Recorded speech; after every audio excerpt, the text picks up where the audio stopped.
Hey everybody, Captain Foley back with another Captain's Eaglemoss review. This one's actually a special one. This one I'm looking forward to. This one was one that I just requested, just got, and I'm super excited for because it's pretty fantastic from what I've seen so far. So today we're going to be looking at the XL Special Edition Katinga class from Eaglemoss. As you can see, box is huge, and I love that. You got all the standard stuff on the side, all the different shows, Voyager, Deep Space Nine, TNG, and Enterprise. Original Star Trek on the side. No Discovery listed on this one. And here you got a shot of the ship from the side, which, again, their boxes are great. Their boxes are good for display pieces on their own, which is great. Or if you need to leave the ship in there as well, you can just leave it in there and still have a great display piece where you can still see the ship. And depending on your space, put it on the side. So now the reason I really like this box is because, unlike a lot of the XLs or special editions or just regular Eaglemoss ships, the magazine actually fits in the box. Now when they shipped it to me, it wasn't in the box, so I don't think they actually do this. Much like the Discovery ones that have the magazine in the box, they could definitely do that with this one because it fits, which is great. And that's one of the issues I've always had with regular Eaglemoss ships, is not being able to store the magazine in the box. But we'll take a look at the magazine real quick. Here on the front, you got a nice shot of 3 Katinga class cruisers, looking all sexy and mean and aggressive. This ship is indeed a predator. Klingon Katinga A-class special issue, and down here we've got some of the specs. Katinga class, active 2271, Klingon battle cruiser, length 214 meters. So there you go, that's the outside of the magazine. Pretty awesome so far. I love that they have three of the ships on the front. That's great. Inside we got the standard fare, we've got the how to put it on the stand, and then we've got a nice shot of it from the side with more specifications as well. Also on the bottom there are some detailed shots of the model, which we'll look at the details in a second, but let's get to the specifications. Class Katinga, operated Klingon Empire, active 2271. Weaponry, disruptors, photon torpedoes, defenses, deflector shields, and cloaking device. So there you have it. I would love for them to make an XL D7. I think that'd be great. Or even like they should do animated ships. They should really do Star Trek animated ships. That'd be cool to see one of the animated D7s as well. That would also be very cool. So, just saying, Eaglemoss. Just saying. Open it up. We've got a beautiful shot of the Katinga there, and Mark Leonard, who played Spock's father, and the Romulan commander from Balance of Terror, as a Klingon. So he's played, some awesome roles in Star Trek. Vulcan, Romulan, and Klingon. So here it just goes into and says, the Katinga was a classic Klingon warship, a powerful weapon that served the Empire for over a century. So, next up is designing the Klingon battle cruiser.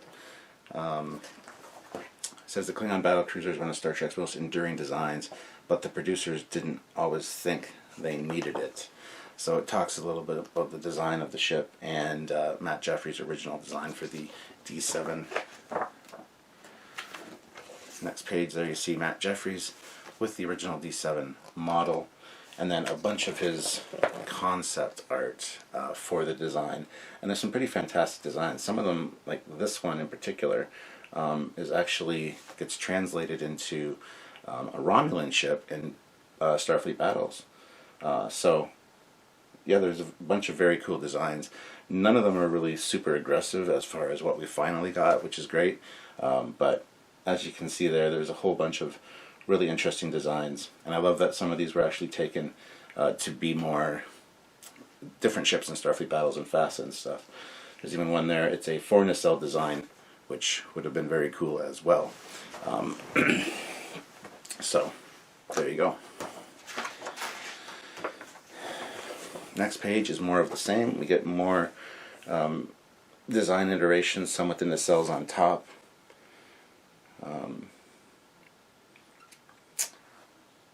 And then, yeah, some other ones, which again translate into other ships that we see later in Fast and Starfleet Battles, and even Enterprise and other shows as well. So there's a lot of fantastic little designs here, and some unique and interesting ones for sure. Matt Jeffries was indeed a genius. Next page, we got another alternate version of it. Instead of the nacelles being on the end of the tips here, they're actually mounted up.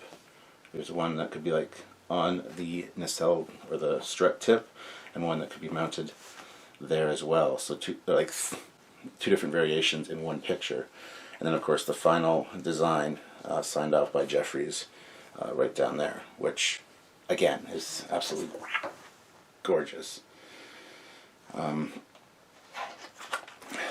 There's Andrew Probert, who worked on the motion picture as well as TNG with the Katinga model. And here's some storyboard elements. I believe these might be from Star Trek the Motion Picture. Let's see here. The script for Star Trek the Motion Picture, yep. Opened with 3 Klingon battlecruisers encountering V'ger and apparently being destroyed. The various effects teams produced different storyboards for the sequence, including those ones. So that's the destruction of the Katinga ships at the very beginning of the movie. And if you guys know anything about the movie and the original storyboards and stuff, they were actually supposed to, after V'ger got destroyed, the ships were actually just digitized and stored.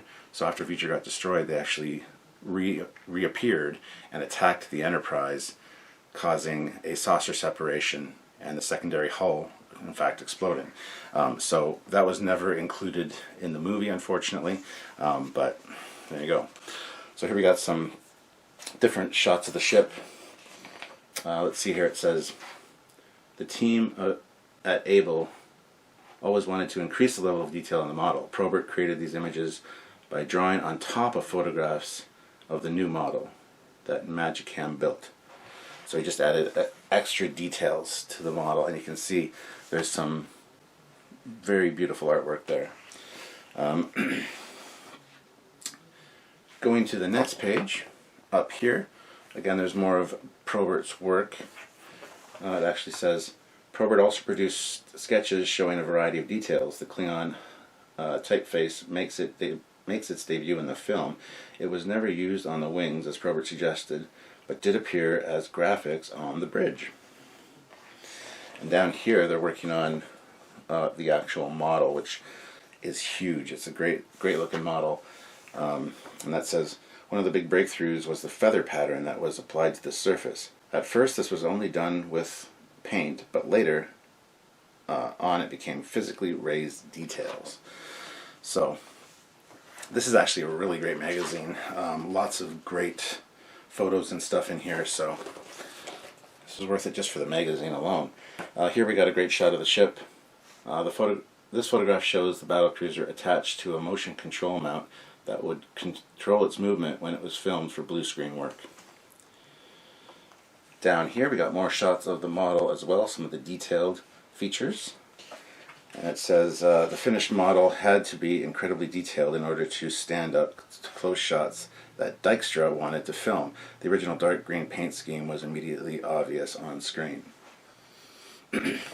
Shot of the Klingon interior, the Klingon bridge, the first real Klingon bridge we see. In TOS you never really get a sense of it. There it's quite cool, and it does carry on later too. The Klingon bird of prey and things like that. So also the cutaways of the bridge module, the bridge section on the ship, again, are very cool, very detailed. You get to see exactly where it sits in there, and yeah, it's actually very neat to actually see that.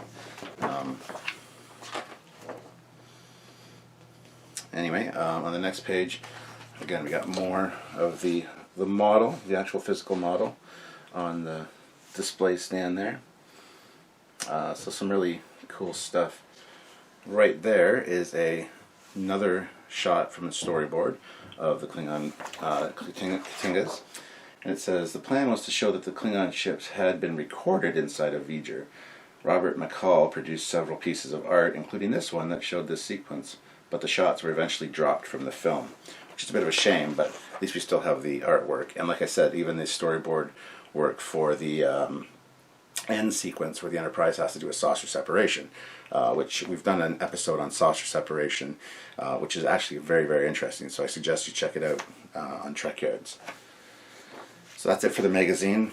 On the back, got a great shot of the model from the top, and it's just such a beautiful ship. I love the D7, I love the Katinga. I think they're a classic design, and there's no need to mess with it. It looks fantastic.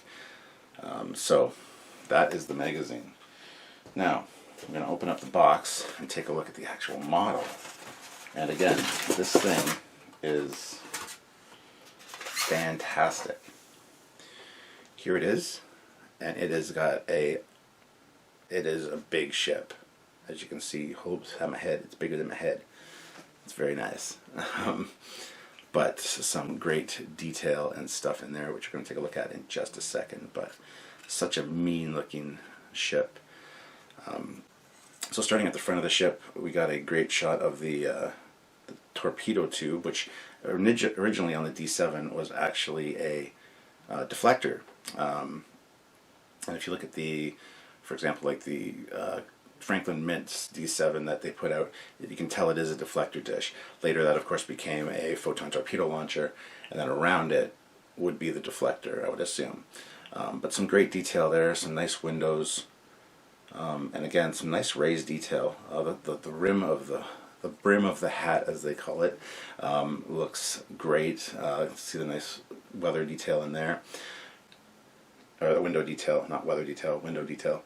If you look at it from the side, there is actually a gap between the top part, the brim of the hat, and the lower part, which you can see through, which doesn't make me incredibly happy, but it's a small thing, especially when it's on the stand. You're really not going to notice it unless it's exactly at eye level. So that's, something small. On the top, you got the great, awesome detail of the red windows for the bridge module there, and just some nice detailing, like a gunmetal gray with little flecks of, little streaks of blue and a little bit of green in there as well. So that's fantastic. A lot of detail there. The one issue I have is the neck is quite flexible, which is actually good, because when they're too stiff they tend to break. That was the problem with as the aforementioned Franklin Mint D7. The head of mine's actually snapped off a few times, and I've had to glue it back on, which is a bit of a pain. It's actually up there in the display cabinet right now. But it's a little bit of flexible plasticky rubber material is actually a good idea. But I can see a lot of people not being extremely happy with that. That being said, it does look like the head of the ship actually does dip down just a tad. So, along the bottom of the boom detail, well, on the bottom of the front part as well, a lot of great detailing and just beautiful, beautiful paintwork. Same with the length of the boom. On the bottom, you got a lot of nice little details and greeblies, very reminiscent of a spine, and just some really fantastic details. Same with the top. Again, you got that variation in color from like a brown to a gray to a blue, and just some nice details in there. Going to the back of the boom, quite a bit of detail as well, where it connects to the secondary hull. Even a little red detail on the top there. So very, very nice. The front of the secondary hull, again, the paint scheme is just, I'm going to talk about the paint probably a lot in this review, but the paint looks beautiful. The windows are a nice little touch, just providing that extra little bit of splash of detail, which is nice. The top of the secondary hull, again, the raised feathering pattern is simply glorious. It is a good day to have raised feather detail. So it looks good. The paint detail, again, is fantastically spot on. You got the little Klingon emblem right there, which is awesome, and then the little Klingon name of the ship right there as well. So beautiful, beautiful attention to detail. The main engineering deck, you got some nice red vents at the front, and again, extreme attention to detail there. This is a beautiful model. This is one of this is one of Eaglemoss's best models. The paint detailing again is so spot on and looks so good. I cannot say enough good things about this one. From the side, you got again more awesome detail on that engineering hull or engineering section. And moving to the back, the detail, the paint scheme, it all continues over. You got a beautiful shot of the shuttle bay with the little Klingon emblem there. Again, simply fantastic stuff. Moving down from that, you've got the impulse engines, which are actually clear red plastic, which is snapped into like 2 peg holes, which again is a nice detail, a nice touch. They could have just painted those, but I do like that. I do like the little escape pod hatch or warp core ejection hatch. Not sure exactly what that is at the back, but the painted in orange detail also is extremely nice. Now moving to the bottom of the secondary hull, again the raised feathery pattern is carried over, as is the beautiful paint scheme. I do love the gunmetal and then the blue or the silvering that they have on it. It's just it's so nice. It is so nice, and the detail of those impulse engines from the bottom as well seem to really pop with them being the sticking out clear red.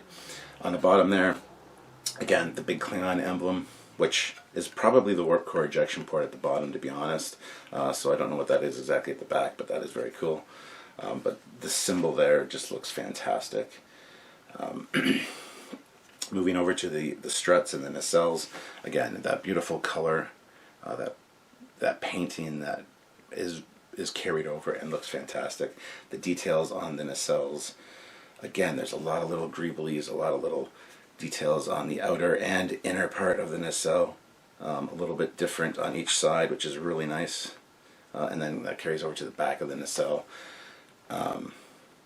There's just so much nice things to say about this model. This is such a good size. It's a good weight. I guess the top is metal.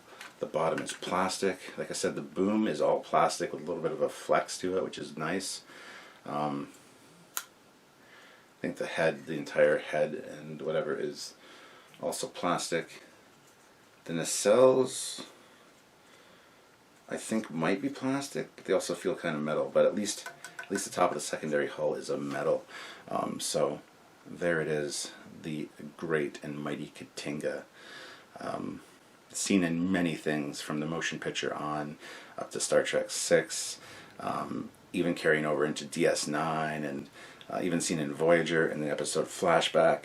So I mean, this has been an iconic ship, and I would love to see a D7 with original TOS detailing on for one of their XLs. I think that'd be great. And the Katinga agrees. It's shaking its head. Don't lose your hat. The brim of your hat. So what we're going to do now is take it over, put it on the turntable, and take a look at some of the details up close and just finish up this video. But this is a highly recommended one from me, Captain Foley. I would highly recommend, if you're a fan of the Katinga, the D7, just Klingons in general, and a fan of Eaglemoss ships, this one is great. I've seen no real errors on it. There's just such attention to detail. I don't know what, I can't say enough good things about this one. This one I was really looking forward to when I saw it was out, and thankfully I got it like right away when I requested it. It wasn't sold out. I'm not even sure if it's actually officially been released yet, but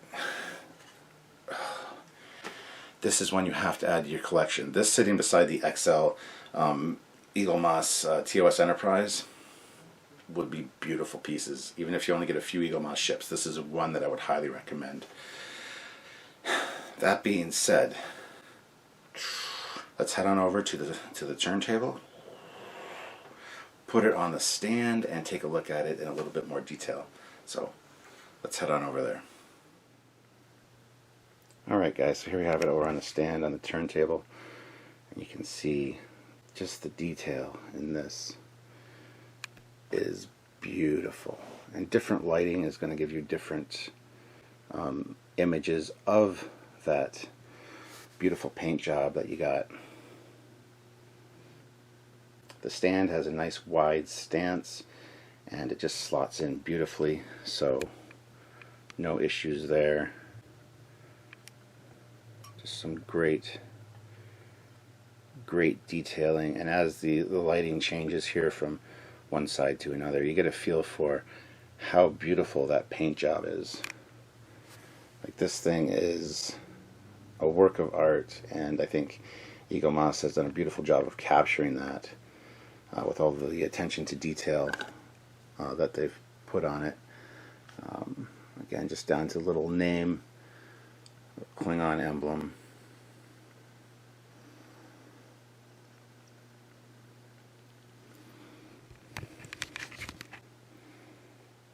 Some great views of this ship. Speaking of views, if you put it on a lower shelf, you get some really nice shots of this thing. So this will work well on a low shelf, no problem at all.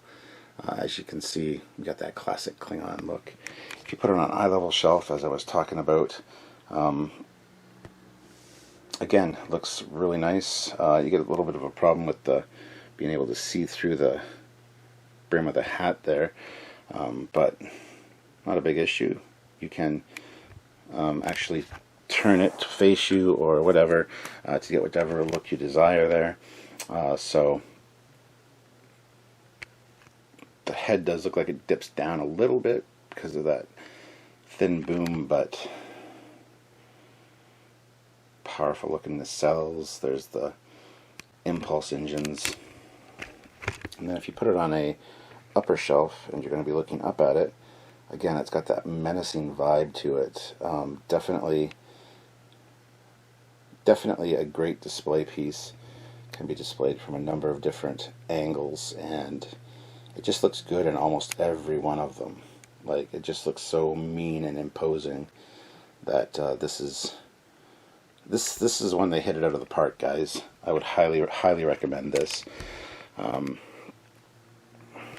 rate this like a 9.5 out of 10 for Eaglemoss. There's no real errors on it. The only thing I can really complain about is that gap in the brim of the hat there, and the little bit of a dip in the neck at the end of the boom. But it's from most angles you won't even know that that's an issue. So that being said, today is a good day to buy. So if you want to buy this one, head on over to Eaglemoss and scoop it up. Now, unfortunately, the XLs and special editions, our discount code is not applicable to them.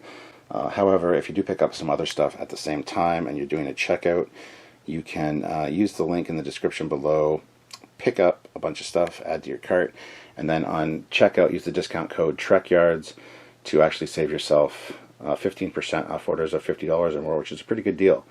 So if you want to get a good deal and save yourself some money, please use the link in the description and head on over there and check it out. And my fill light just died, which is fine. Things happen when you're recording, so I apologize, guys. But that being said, please go check it out and scoop this one up. This is well worth it. And any fan of Star Trek or just a fan of Klingons in general, you will love this ship. So let's go scoop that up. Anyway, guys, that is it for this review of the Klingon XL. Please like the video, subscribe to both channels, and don't forget to check out other videos by us as well. And we will see you next time for another Eaglemoss review. And yeah, check out all of our videos. Until later, guys. Kapla.